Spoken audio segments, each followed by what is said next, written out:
NTBC Weather Update.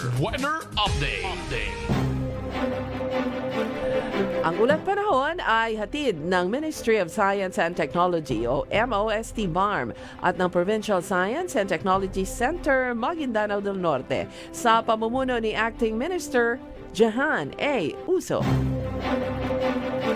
Sa ating kalagayan ng panahon, meron na namang Intertropical Convergence Zone o ITCZ na nakakaapekto sa kalagayan ng panahon sa Mindanao. Sa pagtaya ng pag-asa, makapalang ulap sa Davao Region, Soc-Sargen, Surigao del Sur, pati na sa Norte, Zamboanga, Sibugay, Basilan, Sulu at Tawi-Tawi at mataas naman ang tsansa na uulanin ang naturang mga lalawigan.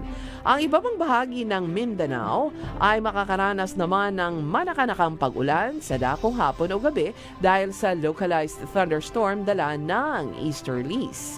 Magdala ng payong o di kaya kapote sa mga nakamonitor tuwing lalabas o bilang pagtutuwid, ito po sa mga lalabas, lalong-lalo na sa mga nakamotor, upang may magamit po kayo na pananggalang ayon naman ito sa MOST Pag-asa.